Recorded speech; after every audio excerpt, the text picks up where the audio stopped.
Le journal Léontine Atogima.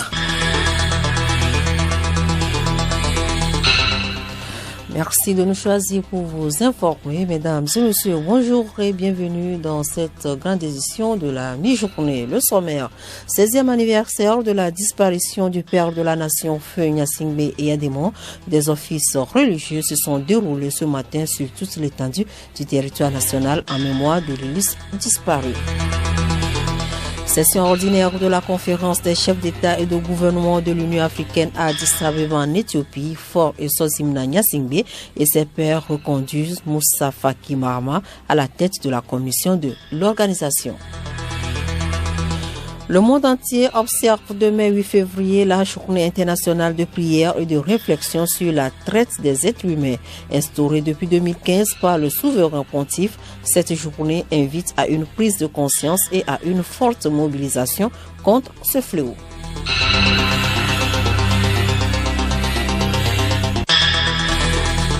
radiolomé.tg. Commémoration du 16e anniversaire de la mort du père de la nation, Feu général Gnassingbé Eyadémon. Des cultes catholiques et protestants ont été dits en mémoire de l'illustre homme d'État ce matin à Lomé. Kilim Poyodi, Emmanuel Ameglami. À la cathédrale Notre-Dame de la Rédemption de Beklikame, comme à l'église évangélique presbytérienne d'Apegame, l'homélie a été tirée de l'évangile selon Marc chapitre 1 versets 29 à 30. Les prédicateurs du jour ont, à travers cet évangile, invité les fidèles à reconnaître la souveraineté de Dieu sur tout être existant. Les hommes doivent toujours garder le lien avec Dieu comme l'a fait Gnassingbé Eyadémon de son vivant. Le préfet du Golfe, Komla Agbotié, se souvient du général Eyadémon et situe le cadre de cette célébration. Il incarne beaucoup de choses que nous avions bénéficié, nous les Togolais. C'est pourquoi nous le regrettons. Il nous a toujours dit de travailler dans la cohésion, travailler dans la paix. Nous avions organisé cette messe pour le repos de l'âme de l'illustre disparu. Vraiment, il nous a laissé la paix. Et nous avions prié ce matin pour que cette paix reste parmi les Togolais. Elle est très chère et elle ne s'achète pas la paix. Et nous avions aussi prié pour la cohésion totale. Et le pasteur ou bien le curé a prié pour tous les Togolais pour que nous puissions retrouver cette paix, pour que nous puissions travailler dans l'harmonie afin que le développement soit pour les Togolais. D'autres cultes se tiennent également à l'intérieur du pays. Le chef de l'État prend part par visioconférence à la session ordinaire de la conférence des chefs d'État et de gouvernement de l'Union africaine qui se tient à Addis Abeba en Éthiopie. À l'issue des travaux d'hier, le Tchadien Moussa Faki Mahamat, président de la Commission de l'Union africaine, a été réélu pour un second mandat de 4 ans. Il a recueilli 51 voix sur 54 votants. Nous retrouvons Emmanuel Ameglami. Moussa Faki, ancien premier ministre du Tchad, était le seul candidat à sa succession à la tête de la commission, principal organe exécutif de l'UA. Il a été réélu haut la main pour un mandat de 4 ans à la tête de l'organisation continentale. Malgré les tentatives de certains pays, l'Ouganda par exemple, de reporter l'élection en invoquant notamment l'intégrité du vote à cause des problèmes techniques qu'il y a eu. Mais finalement, les soutiens de Moussa Faki ont fait prévaloir leur vue, puis les chefs d'État sont passés au vote. 51 voix pour sur 54 votants, 3 abstentions. Parité oblige. C'est la Rwandaise Monique Nzanza Bangoua qui va le succéder, avec 42 voix en sa faveur. La Rwandaise doit son élection à Laura, qui entoure son président Paul Kagame au sein de ses pairs. Tous les intervenants l'ont souligné au premier jour du 34e sommet des chefs d'État africains. Moussa Faki aura la lourde tâche de piloter cette barque alors que le continent africain fait face à de nombreux défis entre multiplication des conflits et crise économique, alors que de nombreux pays sont touchés par une deuxième vague de Covid-19.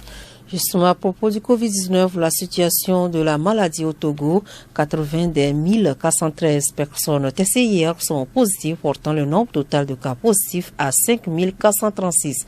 Ces 80 personnes ont l'âge compris entre 2 et 72 ans. 69 guéris ont été enregistrés, portant le nombre total de patients guéris de Covid-19 à 4 535. Le nombre de décès reste inchangé à 119. Le nombre de cas actifs est de 822. Un total de 212 976 tests de laboratoire ont été effectués sur toute l'étendue du territoire national. Le Togo, membre de l'ONU, s'est approprié les conditions régissant le droit au logement, un droit fondamental et universel. Dans ce contexte, le gouvernement envisage la construction de 20 000 logements d'ici 2022 afin de répondre aux objectifs du Plan national de développement PND.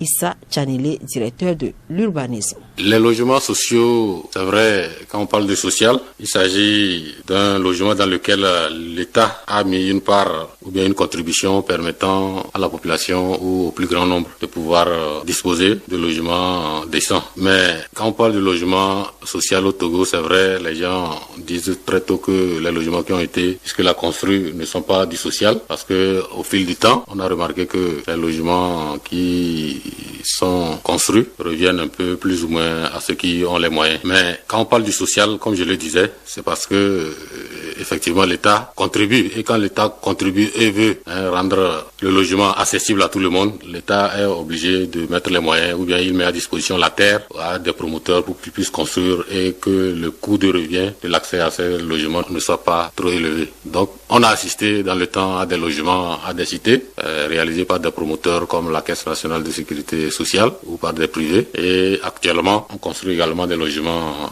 à Didogomé, notamment dans la cité Mokoko, où le terrain a été mis à disposition des promoteurs également pour la construction des logements qui sont en train d'être finalisés. Les autorités togolaises sont donc à pied d'œuvre pour garantir le droit de disposer d'un chez-soi afin de vivre en toute sécurité à tous les citoyens. Nous retrouvons Issa Tchanile.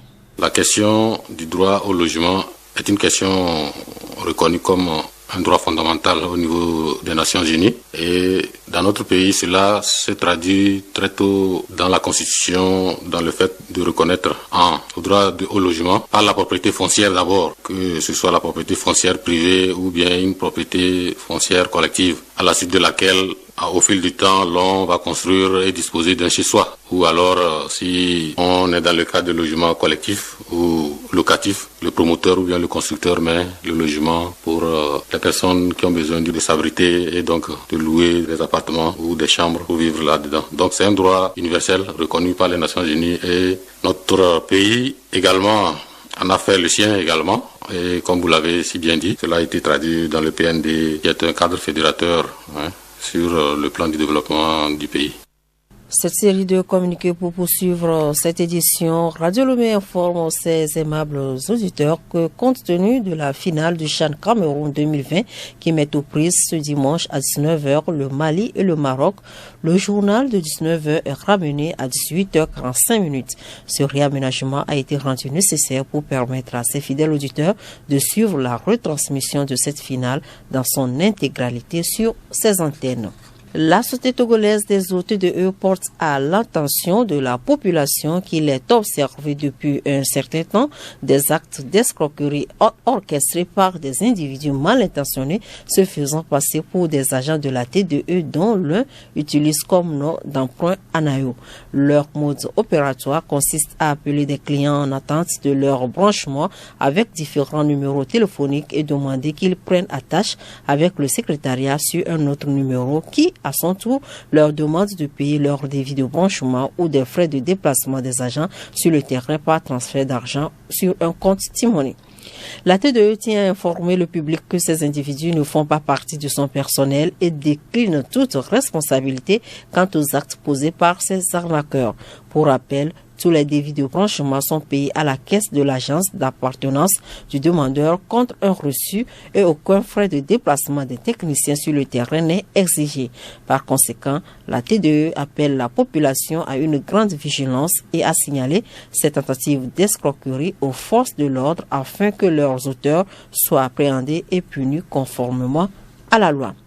La direction générale de la compagnie Énergie électrique du Togo souhaitait informer son aimable clientèle qu'en raison des travaux sur les ouvrages électriques de la CEB, ce dimanche 7 février 2021 de 7h à 18h, la fourniture de l'énergie électrique est susceptible de connaître des perturbations dans la ville de Lomé et ses environs.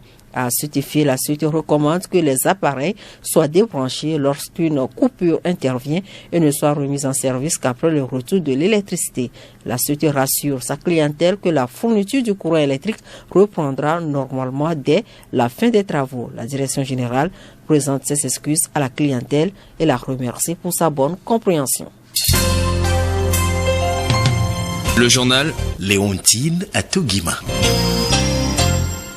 Actualité hors de nos frontières, le président tchadien Idriss Déby a été investi hier candidat pour un 6e mandat après 30 ans de pouvoir. La cérémonie a été perturbée par des manifestations d'activistes et de partis politiques d'opposition qui voulaient marquer leur désaccord à ce 6e mandat. Venons-en au dernier titre de cette édition. 25 millions de personnes étaient soumises au travail forcé et à l'exploitation sexuelle dans le monde en 2016. Ce rapport mondial de l'ONUDC sur l'identification des victimes montre que 51% des victimes sont des femmes, 21% des hommes, 20% des filles et 8% des garçons. Parmi ces personnes, 45% ont été victimes de la traite à des fins d'exploitation sexuelle et 38% de travail forcé.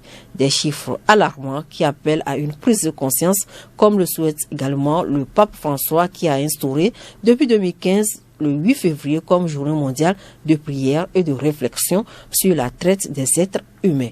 Juliette Kamdé. Le choix du 8 février ne doit rien au hasard, puisque cette date correspond à la fête de la Sainte Joséphine Bakita, une Soudanaise qui a été vendue comme esclave, maltraitée, puis rendue libre. Le pape désire que les hommes de tous les pays et de toutes origines prennent conscience d'un phénomène global qui dépasse la responsabilité d'un quelconque État. Il appelle à une véritable mobilisation contre ce fléau.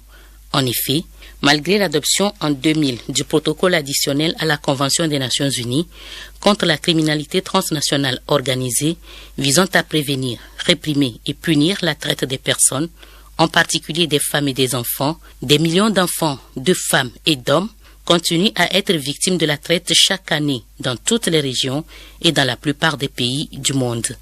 Ces personnes peuvent être victimes de la traite au sein d'un pays ou à l'échelle internationale pour diverses fins, y compris le travail forcé et l'exploitation par le travail dans des usines, des fermes et chez des particuliers, l'exploitation sexuelle, le mariage forcé et le prélèvement d'organes.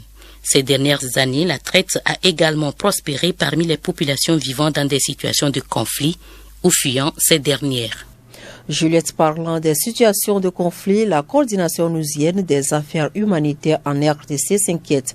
En 2021, les violences dans la zone orientale du pays et l'afflux des réfugiés sur le territoire congolais font exploser les besoins des populations.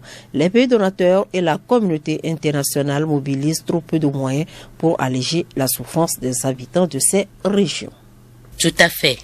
Il faudra 1,9 milliard de dollars américains pour permettre aux ONG nationales, internationales et agences des Nations Unies de faire face à la crise et d'aider près de 20 millions de personnes qui ont un besoin d'assistance et de protection, alors qu'en 2020, seulement 36% du budget sur 1,8 milliard ont été mobilisés.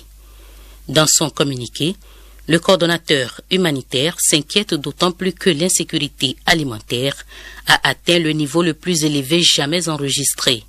Près d'un quart de la population sera confrontée à une insécurité alimentaire sévère et aiguë dans les 6 premiers mois de cette année, affirme-t-il. Si la crise est aussi majeure, ce n'est pas uniquement à cause des conflits armés. Il y a les catastrophes naturelles, les épidémies et l'impact socio-économique de la Covid-19. Le tout dans un environnement délétère, marqué par un manque structurel d'accès aux services essentiels. La République démocratique du Congo enregistre plus de 5 millions de déplacés internes, sans compter les 527 000 réfugiés. Les enfants en bas âge représentent près d'un cinquième des personnes souffrant de malnutrition aiguë. Selon le coordonnateur humanitaire, La situation pourrait empirer si une assistance n'est pas fournie rapidement pour satisfaire les besoins fondamentaux des plus vulnérables. Le problème actuel sur la table, les bailleurs mobilisent de moins en moins de moyens. En plus bref, 13 millions d'Équatoriens sont appelés ce dimanche à choisir leur prochain président. Le retour des partisans de l'ex-président de gauche, Rafael Correa, est la principale inconnue du scrutin dans un contexte de crise économique et sanitaire. L'Équateur a été particulièrement touché par la première vague de l'épidémie de Covid-19. Un puissant séisme s'est produit ce matin au sud des Philippines, a annoncé l'Institut américain de géophysique, sans qu'aucune victime ou dégâts n'ait été signalé dans un premier temps par les autorités. Le tremblement de terre de magnitude 6 et de 24,6 km de profondeur s'est produit à 4h22 temps universel et son épicentre a été localisé à 2 km à l'est de la ville de Marseille, sur l'île de Mindanao, a indiqué l'Institut. La sécurité civile a fait état de fortes secousses dans la région qui, selon les premières informations, n'ont fait ni victimes ni dégâts. Et puis, au moins 3 personnes ont été tuées et 150 portées disparues après la crue d'une rivière dans le nord de l'Inde, provoquée ce dimanche par la rupture d'un glacier dans l'Himalaya.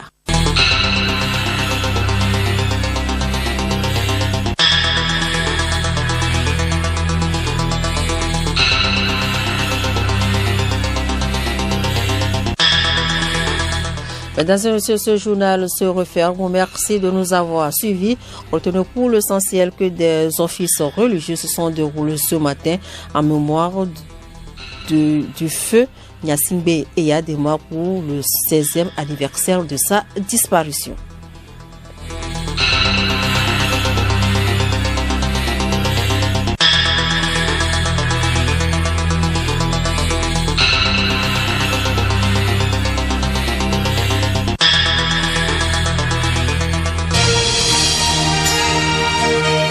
Radio Lomé, boîte postale 434, email radiolomé@radiolomé.tg. Radio Lomé.tg